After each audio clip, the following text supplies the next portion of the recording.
तो दोस्तों आज मैं एक्सप्लेन करने वाला हूँ हाल ही में ही रिलीज हुई मैडॉक फिल्म्स की तरफ से एक बहुत ही बढ़िया कॉमेडी हॉरर फिल्म को, जिसका नाम है मुंजिया।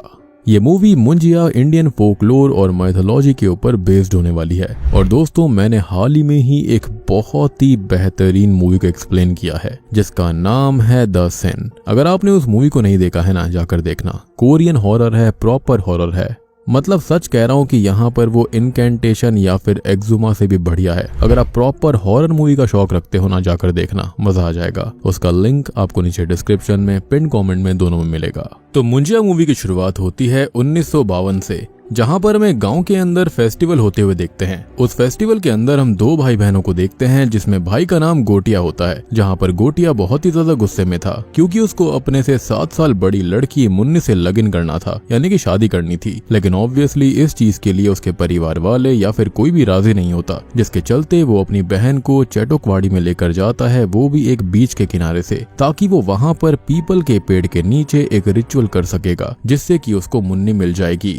अब रिचुअल करते टाइम एक शॉकिंग ट्विस्ट आता है कि गोटिया अपनी ही सगी बहन की बलि देने लगता है, क्योंकि उसको इस रिचुअल के दौरान एक नर बलि देनी थी। उसकी बहन उसको मजाक में अभी भी कहती है कि वो नारी है, लेकिन फिर भी वो नहीं सुनता और बलि देने ही वाला होता है कि गोटिया की बहन उसको धक्का देकर दूर करती है और भागने की कोशिश करती है। लेकिन अब पीछा करते समय गोटिया गिर पड़ता है, जिससे कि उसके सर पर गहरी चोट आती है। अब जब तक गोटिया की बहन अपने घर वालों को वहां पर बुलाकर लाती है, तब तक काफी देर हो गई थी और गोटिया वहीं पर खत्म हो जाता है। घर वाले बहुत ही दुखी थे और ये लोग ब्राह्मण होते हैं। खैर अब एक खास चीज की गोटिया की मौत हुई थी उसके मुंडन के 10 दिन के अंदर अंदर, तो कहीं उसकी आत्मा न भटके, इसके लिए उसकी अस्थियों को उसी पीपल के पेड़ के सामने गाड़ दिया जाता है। पेड़ पे धागा भी बांध दिया जाता है, जिसके चलते उसकी आत्मा यहाँ पर ना भटके और आत्मा आए भी तो इसी पीपल के पेड़ और चेटोकवाड़ी तक ही सीमित रहे। जिसके बाद से ही चेटोकवाड़ी श्रापित हो जाती है और वहां पर भयानक कर्ज आ गया था। अब सीन सीधा शिफ्ट होता है पुणे में, यानी कि अब कई साल बीत गए थे। खैर अब पुणे के अंदर हम पम्मी को देखते हैं, उसके बेटे बिट्टू को और उसकी दादी को, यानी कि अज्जी को। अब पम्मी यहाँ पर ब्यूटी पार्लर चलाती है और बिट्टू उसकी मदद करता है। वो स्टाइलिंग का एडवांस काम सीखने के लिए फॉरेन जाना चाहता है, क्योंकि उसकी अप्लाई की हुई एप्लीकेशन सेलेक्ट हो गई थी। लेकिन पम्मी इसके लिए कंफर्टेबल नहीं होती, क्योंकि उसके लिए बिट्टू अभी बच्चा था और वो उसको खोना नहीं चाहती थी, क्योंकि पम्मी के हस्बैंड अब इस दुनिया में नहीं थे। खैर बिट्टू अब अपनी बचपन की दोस्त बेला से प्यार करता है और उसका बॉयफ्रेंड कूबा नाम का फॉरेनर है। और बिट्टू भी अपनी फीलिंग्स उसके साथ शेयर नहीं कर पाता, लेकिन बेला और उसकी दोस्ती बचपन से बहुत ही ज्यादा पक्की है। बिट्टू का एक फ्रेंड भी है जिसका नाम स्पीलबर्ग है और वो वीडियो मेकिंग का काम करता है। खैर हम नोटिस करते हैं कि बिट्टू को चेटोकवाड़ी से किसी की आवाज बार बार आती रहती है, विजन्स आते रहते हैं। वो परेशान सा रहता है, लेकिन इसका रीजन उसको नहीं पता। एनीवेज अब बेला एक जुम्बा क्लासेस ओपन करती है जिसका नाम कुबेला होता है, जिसमें बिट्टू और स्पीलबर्ग उसकी हेल्प करते हैं, जिसके चलते कूबा बेला को प्रपोज कर देता है और बिट्टू इससे काफी दुखी था। तभी बिट्टू की अज्जी को पता चलता है कि उनके छोटे बेटे बालू की बेटी, यानी कि बिट्टू की बहन रुक्कू की सगाई फिक्स हुई है, जिसके चलते उनको उनके गाँव जाना होगा, जहाँ पे चेटोकवाड़ी भी है और अज्जी के छोटे बेटे का पापड़ और अचार का बिजनेस है। खैर अज्जी और पम्मी शुरू में हिचकिचाते हैं क्योंकि वहां पर कुछ बुरा हुआ था, लेकिन अब वहां पर जाना उनकी मजबूरी हो गई थी और बिट्टू अपना माइंड फ्रेश करना चाहता था, जिसके चलते वो वहां पर पहुंच जाते हैं। अब इस पॉइंट पर हमको पता चलता है कि बालू और पम्मी की बिल्कुल नहीं बनती, क्योंकि बालू के बड़े भाई की मौत वहीं चेटोकवाड़ी में हुई थी, क्योंकि वो इस जमीन को बेचना चाहता था और अब वो भी सेम चीज करना चाहते हैं, जिसके लिए अज्जी नहीं मानती, यानी कि चेटोकवाड़ी उनका था। तब जाकर बिट्टू को पता लगता है कि उसके पिता यहीं खत्म हुए थे और बालू पम्मी और उसके बच्चे को ही इसका रीजन मानता है और इसलिए इन दोनों की बिल्कुल नहीं बनती। खैर अब बिट्टू इतना ज्यादा गुस्से में आ गया था कि वो सीधा चेटोकवाड़ी पहुंच जाता है, जहाँ के विजन्स उसको आया करते थे।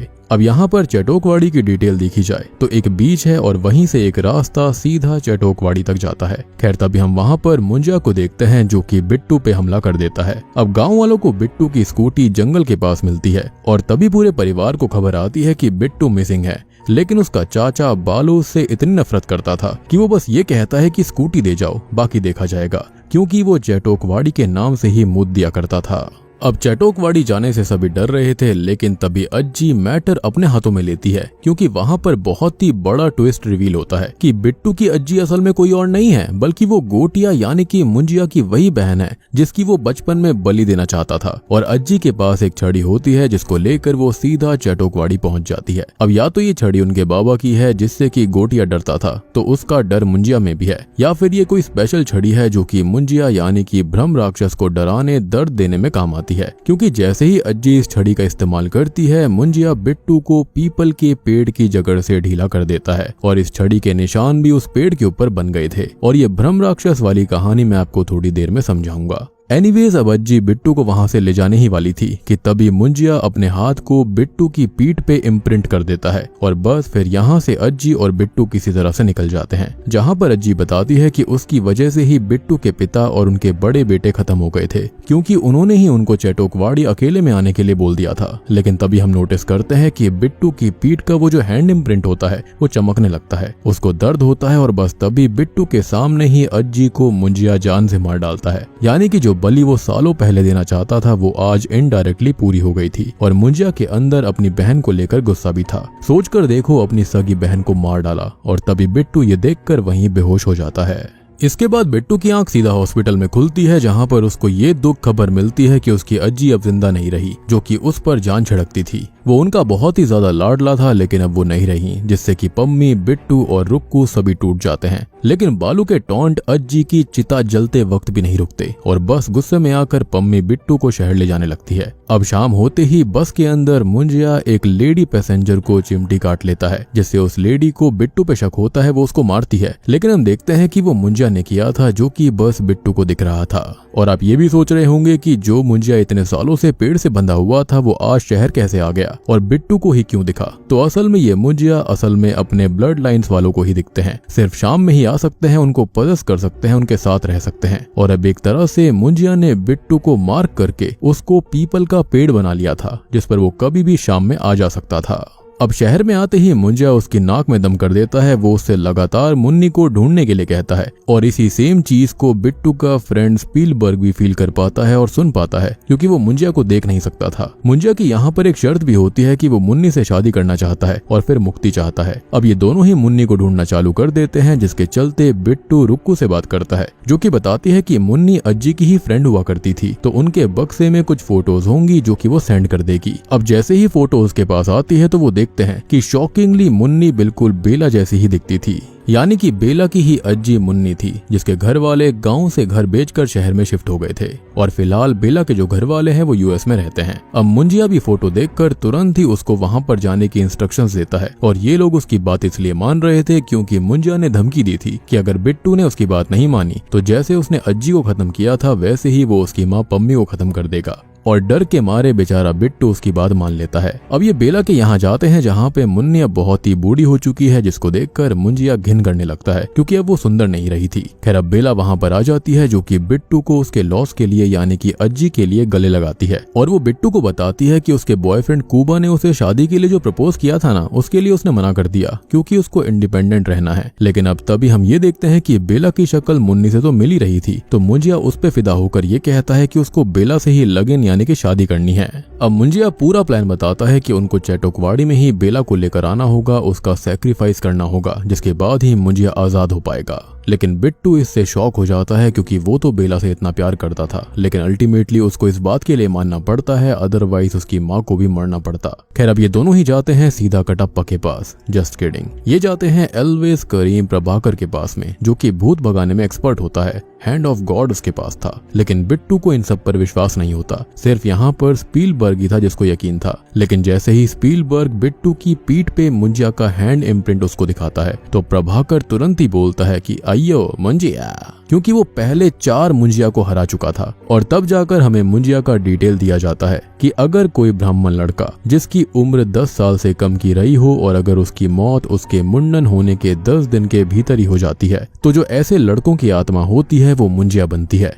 इसलिए उनकी अस्थियों को पीपल के पेड़ के सामने गाड़ा जाता है या फिर उसके नीचे गाड़ा जाता है, क्योंकि उनकी कुछ अधूरी इच्छाएं होती हैं और वो कहीं बाहर ना आ जाएं, इसलिए उनको पेड़ से बांध दिया जाता है। और सेम चीज गोटिया के साथ भी करी गई थी। ये सब बेसिकली भ्रम राक्षस होते हैं जो कि मर नहीं सकते और इनको बस रोका जा सकता है, कैद किया जा सकता है। लेकिन प्रभाकर कहता है कि इसका भी एक तरीका है। जिस लड़की से उसको शादी करनी है उसको लेकर वहीं जाना होगा जहाँ पे मुंजिया को बांधा गया था। उसके बाद उसको शादी करने के लिए किसी फिजिकल फॉर्म में ही आना पड़ता है, जो कि होती है बकरी। और ये बात मुंजिया खुद से कभी नहीं बताएगा, जिसके बाद अगर बकरी को मारा जाए तो मुंजिया भी खत्म हो जाएगा। प्रभाकर का कहना था कि लड़की को मनाने का काम उन सबका होगा। तभी गांव में हम नोटिस करते हैं कि रुक्कू की सगाई टूट गई थी, क्योंकि अज्जी के देहांत के चलते अब शादी नहीं हो सकती थी। और सबसे बड़ी बात कि यहाँ पर जो स्पीलबर्ग होता है वो रुक्कू को पसंद किया करता था। तो यहाँ पर अब उन दोनों को आइडिया आता है कि वो लोग बेला को वहाँ पर उसके जुम्बा क्लासेस के शूट के लिए लेकर जाएंगे और मुंजिया का खात्मा कर देंगे, जिसके चलते पम्मी, प्रभाकर, बेला, बिट्टू और स्पीलबर्ग समेत सारा क्रू जो होता है वो वहाँ पर पहुँच जाते हैं। रीजन बीइंग कि रुक्कू के नाम गाँव वाला घर था और बिट्टू के नाम शहर वाला। और बालू भी यहाँ पर कुछ नहीं कर पाता, उसको मजबूरी में इनको रहने देना पड़ता है। खैर शूट वगैरह काफी अच्छे से होता है और ये सॉन्ग जो आता है ना वो भी काफी बढ़िया था, जो कि अरिजीत सिंह ने गाया है, जिसका नाम है तेनू खबर नहीं। एनीवेज अब बिट्टू और बेला साथ में बैठे होते हैं जहाँ पर बेला कूबा से ब्रेकअप करने वाली थी, लेकिन कूबा यहीं पर आ जाता है और बेला से माफी मांगने लगता है। वो उसको आजादी देने के लिए रेडी था, जिसके बाद बेला भी मान जाती है। लेकिन जब कूबा बेला को किस करने की कोशिश करता है तो उसी वक्त शाम होने को थी। तो मुंजिया आकर कूबा को ले जाता है, उसको घायल कर देता है, जिसके चलते उसको क्लिनिक ले जाना पड़ता है, जहाँ पर डॉक्टर बताते हैं कि जानवर ने उसके बॉल्स को यानी कि गुलाब जामुन समझकर खा लिया है। लेकिन हम जानते हैं कि ये काम मुंजिया का था।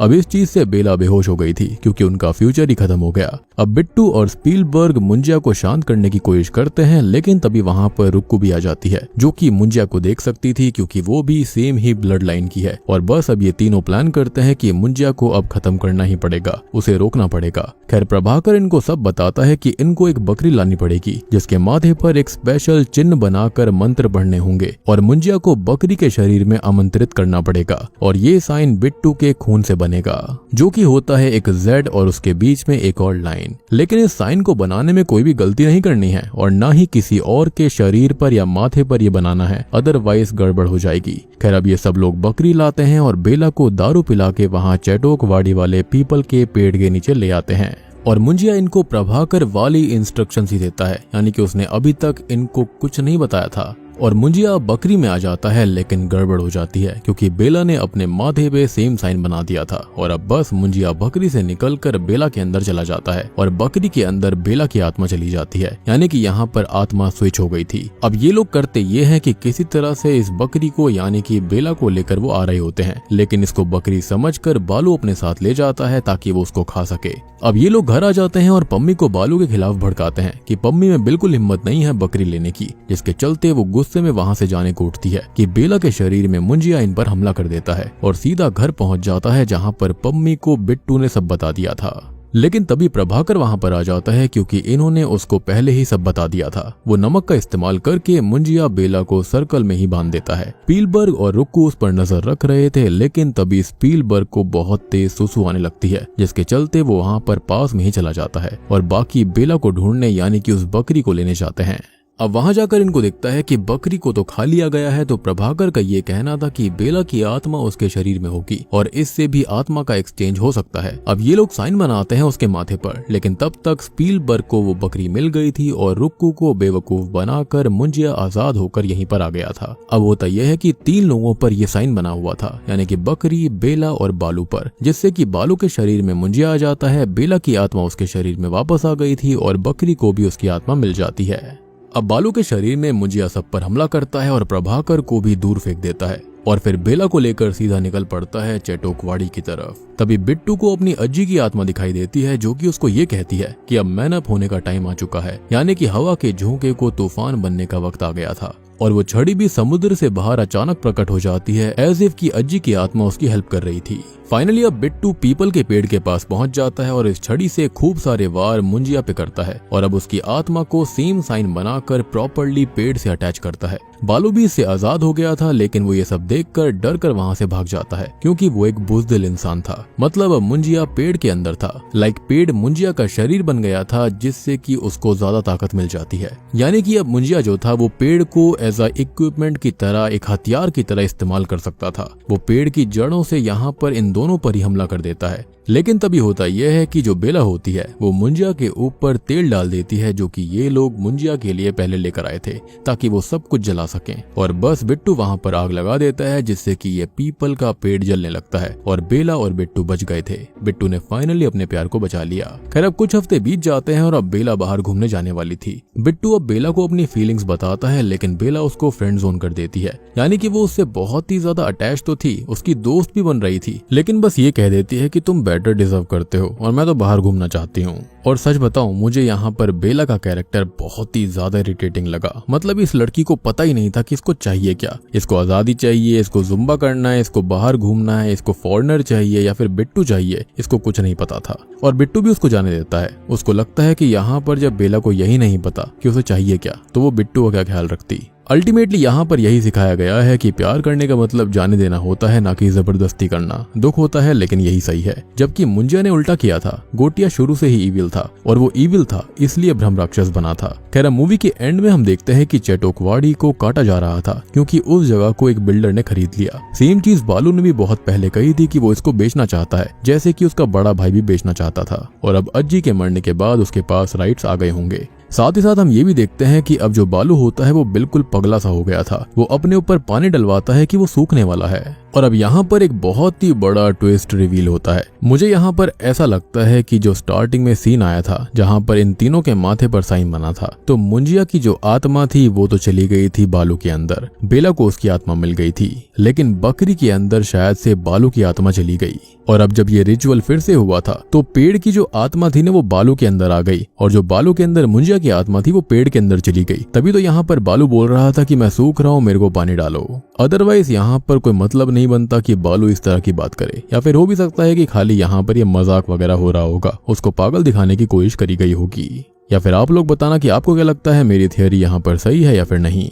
एनीवेज अब मूवी के एंडिंग सीन में बिट्टू को फिर से एहसास होता है कि मुंजिया अभी भी जिंदा है। मैंने कहा ना कि ब्रह्म राक्षसों को मारा नहीं जा सकता, लेकिन इस बार बिट्टू उस छड़ी के साथ मुंजिया से लड़ने के लिए पूरी तरह से तैयार था, क्योंकि अब उसने डरना छोड़ दिया। और अब यहाँ पर सबसे बेहतरीन चीज आती है। मूवी के पोस्ट क्रेडिट सीन में हम भेड़िया मूवी की कैमियो को देख पाते हैं। जी हाँ, जना भास्कर को ढूंढ रहा होता है क्योंकि वो जंगल में भेड़िया बनने के बाद नंगा था। जना के हाथ में मुन्नी नाम की चड्डी थी और बस भास्कर कहता है कि मुन्नी की चड्डी छी। साथ ही साथ हम मुंजिया को भी देखते हैं और अब जानते ही हो कि विषाणु यानी कि भास्कर या फिर भेड़िया जंगलों को बचाता है, तो शायद से वो चेटोकवाड़ी को काटने से बचाने के लिए आया होगा। और बूम, इसी के साथ में मुंजिया मूवी यहीं पर खत्म हो जाती है।